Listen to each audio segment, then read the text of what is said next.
Perhaps the second most shocking moment of the NBA season, Michael Malone's firing by the Denver Nuggets with just 3 games to go before the NBA playoffs. Now we're starting to hear what was the root of the problem. Was it Nikola Jokic? Well, he responded to that, but actually it may have more to do with Russell Westbrook than anyone else. I'm Trevor Lane. This is the Basketball Bulletin. Make sure you subscribe right here to the channel. Turn on those notifications as well. Joining me is Donnie Freeman. Donnie, I had hoped that this road didn't lead to Russell Westbrook, but it sure seems like it does here. I don't know who you're trying to fool. We all know you're a Russell Westbrook hater. I don't know who you're trying to fool. But I don't hate, but I think Russ is a good guy. I wish him well. Oh yeah. Westbrook stands You and sound I sometimes get into it a little bit. That's more the issue. You sound like Stephen A. when he does the ticker for LeBron. He's like, "Oh, I've got to say he's a good father, philanthropist, all this." What? I think that's probably the first time I've ever been compared to Stephen A. And hopefully the last. Hopefully the last one. Hopefully the last. So here's Nikola Jokic being asked about the dismissal of Mike Malone. Here's what he had to say. I mean, I'm not going to say what Josh told me. So, I mean, I knew a little bit before everybody, and he told me like we made a decision. So it was not discussion. It was decision, and he told me why, and so I listened and I accepted. Okay, so Jokic saying, they made a decision. I knew a little bit before everybody else, which that's totally normal. That's not unexpected. But he also said it was not a discussion. They made a decision. So Jokic basically confirming that he had no say in this. Now, I wonder if Jokic had said, undo this, do not fire him, or I want out, what the Nuggets would have done. But Jokic said, I was told, they made a decision. It was not a discussion, and I accepted their decision. What do you think about that? Yeah, I saw a separate report that said Jokic actually really liked him, apparently. So maybe there's that. But obviously, he didn't go fully to bat for him, because if that was the case, they wouldn't have done it. But sure. Yeah, they told him, we want to move a different way. And they let him know, which, as you said, is normal for an organization to do that with your star player. We've said repeatedly, typically star players are in the know most of the time whenever something big is going to happen with an organization. And that's totally normal. But yeah, it's just the shock of it is that it's happening this late in the season, just a couple years removed from a championship, and all the reporting around it's kind of all over the place. Like you said earlier, some of it kind of unfortunately leads a little bit back to Russ, supposedly. Yeah, so here's the Nuggets locker room was a mess, with team and league sources indicating that the franchise's most important players, including MVP Nikola Jokic, had grown frustrated and fatigued, or 3-time MVP, and fatigued by Malone's fiery ways. That makes sense, right? Mm-hmm. When a team is winning, you're going to put up with Malone being fiery, I guess really is the right word for it, yelling at you and all that kind of stuff. You're going to put up with it when the team's winning. But there's a point, and this happens to every coach, well, almost every coach in the NBA and in pro sports. There's a point where the team starts to tune you out, where your rants start to fall on deaf ears. And at that point, changes need to be made. And coaches understand this. They look, if you crave stability in your professional life, the job of NBA head coach is about one of the worst positions that you could be in, because it does not offer. There are some exceptions, but it does not offer much stability. So the idea that the team at this stage was kind of feeling like, okay, we've had enough with Michael Malone, despite the success that he's had with the club. I understand that, but what's interesting is exactly what, beyond just Malone being kind of a fiery guy, it was that the team no longer had patience for. Yeah, that's definitely true. I was listening to another podcast where Phil Handy was on, and he said, when this news had just broke, I think it was like with Matt Barnes, but he was saying that, he was saying that basically a real phrase in the NBA is that coaches get hired to get fired. Like you said, this is not a position that has much stability to it, which is why it's shocking just in general whenever a coach gets fired, especially on a team that, they're almost at 50 wins. They got 47 wins on the season. Yeah, they're underperforming. Yeah, they're not as good or as deep as they've been in the past. Yeah, they're probably not going to win a championship, but they've also still got Jokic there, so you never truly know what could happen towards the end there. But, that's where it's all pretty shocking, because you don't typically fire a coach under those circumstances. And you also wouldn't expect because they're still winning enough, right? Yeah, You wouldn't 48 expect for wins them now after last night. exactly. Like you wouldn't expect for a team with 48 wins to be in a situation like that. Like we're talking about them like they've got 20 wins on the year. Yeah, first time that's happened that a playoff bound team has fired a coach with that few games left. But now here's what's coming out of the locker room. This is via The Athletic. Malone's choice to continue supporting Westbrook, despite the frustration he was causing on and off the floor, ultimately led to a loss of credibility among the team's key players. It was one thing when Malone handled Jokic and Murray with more leniency than the rest of the group, but giving Westbrook that sort of treatment, even with his Hall of Fame resume, wasn't received by some. So the team wasn't thrilled that Russell Westbrook was getting treated like an MVP or all-star level player when that's not what he is anymore. They weren't happy with that. And if you go look, what was the first thing David Adelman did? He gave Russell Westbrook his lowest number of minutes in months. I mean, we're talking about go back to the beginning of December to find a game when Russell Westbrook played 17 minutes or less. Clearly, this has something to do with Michael Malone being gone, his continued support for Russell Westbrook, and that caused frustration with the team. Yeah, absolutely. And I can understand that too. I mean, he's got the cachet, but he's not that Russ anymore. Sure. You shouldn't be treating him like he's a superstar or one of the stars of the team when he's quite frankly not at this point. He's a nice role player that gets in where he fits in on this team whenever he gets the opportunity to do so. And yeah, if he was getting preferential treatment for whatever reason, that probably shouldn't have been happening. And I can understand why that would strike some guys as being odd. And there were also some situations where I thought that, Russ maybe shouldn't have been playing down the stretch, and he was playing. So, I mean, that whole collapse like last week or whatever doesn't happen if Russ isn't playing down the stretch of that game, and that's one of the things that I think you have to kind of shield yourself and your team from is Westbrook has the ability to do a lot of different things, but unfortunately he has the ability to do things like that too, which can completely just torpedo a game. We've seen him do great things. He's got some really high highs and some very low lows is what I'm trying to say. So I think you have to shield the team from that. He makes loud mistakes. And look, that double OT game big game against the Wolves, and Westbrook missed a free throw, blows the layup that would have just sealed the game, and then fouls the three-point shooter that ended the game in the Wolves' favor. I mean, he makes loud mistakes out of the floor, and you see it even in the 17 minutes he got. 2 of 11 shooting, 3 turnovers in 17 minutes in Denver's game. Now, they won the game against the Kings, but that kind of makes the case right there for why they shouldn't be feeding him so many minutes. Now, Calvin Booth was also dismissed by the Nuggets, and reportedly Booth wanted Malone to use younger players, wanted them to use Jalen Pickett and not giving Westbrook so many minutes. Booth was dismayed that Malone went with Russell Westbrook over Pickett down the stretch of multiple games last week. But Calvin Booth, despite being on the Are we talking about the same game? Probably is, right? But despite Booth being on the side of, hey, you should probably play Russell Westbrook less, which the stats support that, he was also dismissed because, frankly, the cap management has not been great for Denver. No, yeah, he's not really done a great job with mostly anything being a GM up to this point from what I saw. There was a tweet I saw with his entire track record with most of it. It's not been good. So I can understand that for sure.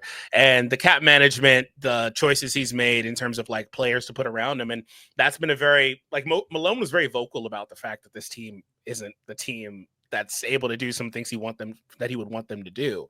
Mm-hmm. And I get the feeling that he probably likes to lean on vets more. And if Calvin was wanting him to put more stock in the younger guys or the guys that he's putting on his team for him, then I can understand that too. But for sure, it seems like there was just a disconnect with this team overall. And Russ, unfortunately, is kind of in the middle of it. That's not like Russ is in the middle of this, but this isn't directly his own fault. I mean, the coach has got a preference, clearly. This is the coach deciding to go with Russ in situations where he probably shouldn't have. Again, David Adelman, the first thing he did when he came in, it's just like the Grizzlies, right? They fired Taylor Jenkins and Lasolo. What's the first thing that he does when he comes in? He runs a bunch more pick and roll with John Morant because that was the perceived problem with Taylor Jenkins. They weren't running the ball through John Morant enough. So you have to quickly address that problem. Same thing here. First thing Adelman does is come in and cut Russ's minutes and start Jalen Pickett. So clearly that was indeed the perceived problem there in Denver. And again, you look at the stats here and you see what's going on. I mean, look, I think it's fair to note that every Nuggets player most certainly is going to be, they're probably negative when Jokic is off the floor, I would imagine. I haven't gone through every single Nuggets player, but they're probably negative with Jokic off. But part of the appeal of bringing Russell Westbrook to the team was, hey, maybe we have a guy where if Jokic doesn't play for 10 to 15 minutes a night during that stretch, maybe in some games he can get going. The Nuggets are a minus 16.2 in minutes played with Russell Westbrook on the court and Jokic off. That's staggering. That tells you right there the experiment has been a complete failure if the goal was this guy can stabilize us when Jokic is not on the court. Yeah, they're getting absolutely bludgeoned when that's happening. But that just also is partly because he's out there in these groups that have got guys like DeAndre Jordan trying to anchor them as the center, for 10 or so minutes per game. The team doesn't have depth. Sure.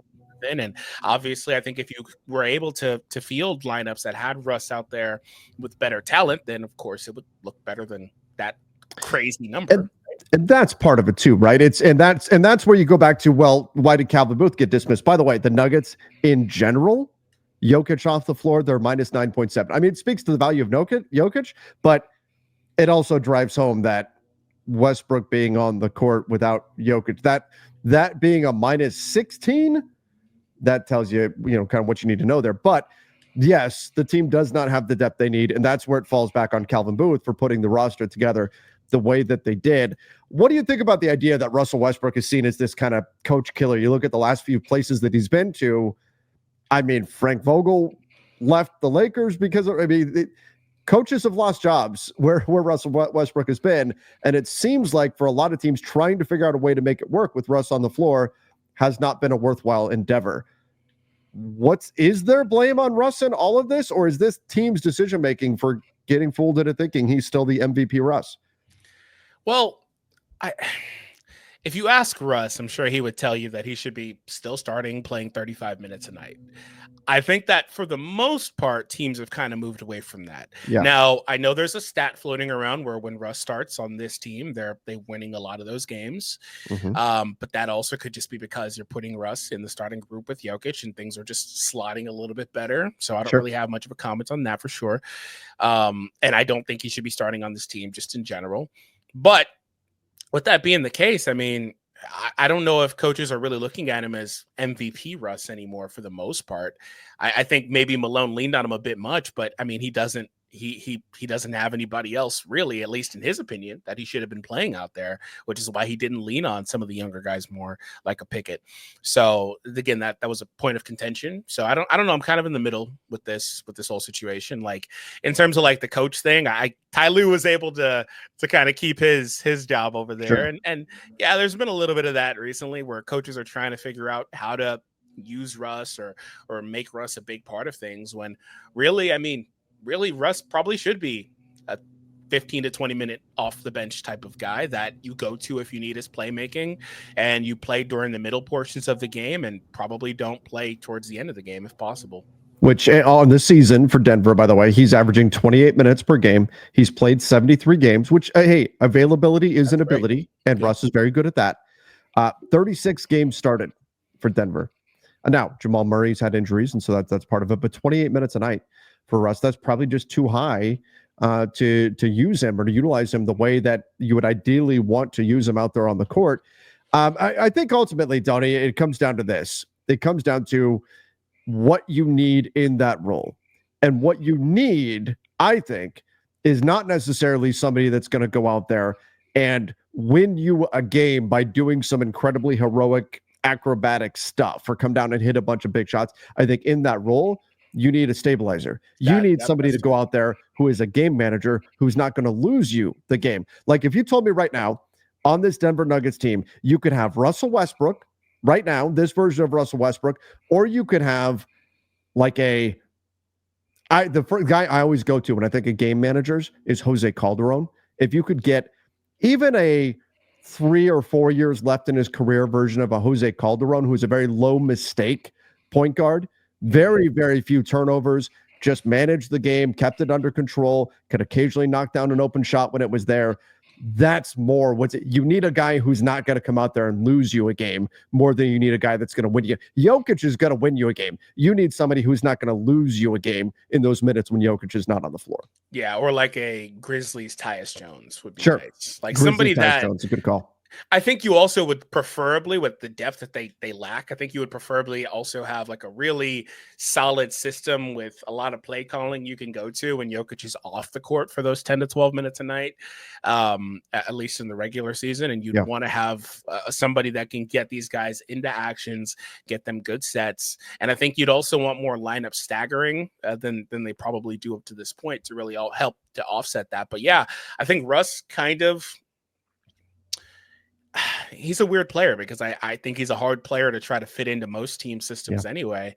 But that's not to take away from the value, because Russ can be that guy. He can be the guy to run an offense for you. He can be the guy to get you eight assists or whatever, but you've also got to be willing to live with the fact he's also going to probably get you 3 to 4 turnovers. Like, there were a couple of times watching last night's Kings game, Kings Nuggets, where Russ made a real quick pass, some really close in the paint passing, and I was like, damn, there not a lot of guys in the NBA could have made that or made that read. He did he does good things.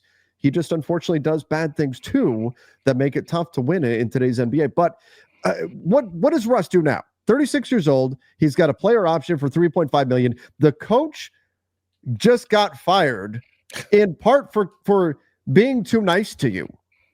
That's insane. What do you do? What does Russell Westbrook do now? He's got that option. He can pick up the option. Maybe the Nuggets trade him. I don't know. They could buy him. They could waive him. Or does he decline the option and say, I want a chance to pick my next team? And if he's willing to play for the minimum, it'll be about the same. So what do you do if you're Russell Westbrook? I have no idea. I mean, it's nice to try to choose the team you want to go to. Does that team want you, though? I just wonder, like, what team are you going to? What do you want to do? Do you want to go out there to try to finally win a championship? Do you want to go out there to get your numbers? Do you want to go out there to play a big role and retire on your terms, going out the way you want to because you're approaching that? Like, what do you actually want? I think he'll have to do some soul searching with that, because that's going to change. Because if he wants to win a championship, he'd have to be okay with maybe being a team's 8th guy or something like that, and have uncertainty on his role on that team specifically. Well, I mean, wasn't this Denver like the ideal scenario for Russ? When you think about like a team with structure, a team with an all-star level guard in front of you, you just have to go play the backup minutes. You've got a generational big man, an all-time great that you're going to be playing off of. Like, isn't this the exact kind of situation you'd be looking for if you were Russ? Maybe he wound up having to play too many minutes because you had injuries and stuff like that. Maybe there's not enough depth on this team. So when he was running those second units, there weren't a lot of guys out there. But let's say every team in the NBA wanted Russ. What's the ideal landing spot for him? Well, I mean, that with that being the case, maybe he should just stay here, but and maybe try to run it back, see how things look. Because I do think that is true, that maybe things could work out pretty well in Denver for him. But in terms of ideal landing spots, like I said, there's not a lot of teams that need another guard. Right. Most teams have guards, and if he's going somewhere, he's going to be coming off the bench. But what I would say is, a team with a lot of 3-point shooting, high volume shooters, that would be a good spot for him, because he will find those guys and he will generate good looks for those guys. He has a lot of bad mistakes, loud mistakes. He's going to get those turnovers. He's liable to throw the ball in the stands a couple times a night, whatever, all the different things you want to say. Russ is still one of the better playmakers ever. He is good at getting these guys the ball in good spots. And so I think a team with high volume shooting would be a good spot for him that doesn't rely on his playmaking, but could get the bonus from that. So, I mean, a team like Boston could use him off the bench if they wanted him. A team like New York could use some bench depth. I think they've got solid production from some of their guys, but, maybe going there would be a good spot for him too. Yeah. But those are interesting spots. And I think you're right. I think having a solid structure, you think about Tom Thibodeau as the coach. That's interesting in New York. Boston's not a bad one either. If the Celtics are so diehard about everybody's got to be able to shoot the three, we'll see if they would have interest there. But I think it's going to be really fascinating to see what happens with Russ, because clearly this was a point of contention that was part of, not the entire thing, but part of what led to Michael Malone being shockingly fired by the Denver Nuggets. What an awkward spot to be in if you're Russ now. The new coach comes in, and the first thing he does is cut your minutes. Not exactly going to feel super wanted there in Denver. So I'm really curious to see what's going to happen from here. But interesting that this is what's come out, that Michael Malone, his continued support for Russell Westbrook, or continuing to play Westbrook and use him in the way that he did, was part of the reason why he was let go. You know, I have a feeling our viewers are going to have some thoughts on this. So everybody, let us know in the comment section what you think. What is the future hold for Russell Westbrook? And are you surprised that Malone continuing to play Russell Westbrook or use him in the role that he has been part of why he is now no longer the head coach of the Denver Nuggets? Let us know in the comment section. Don't forget to subscribe to the channel as well. Until next time, everybody. See ya and stay safe.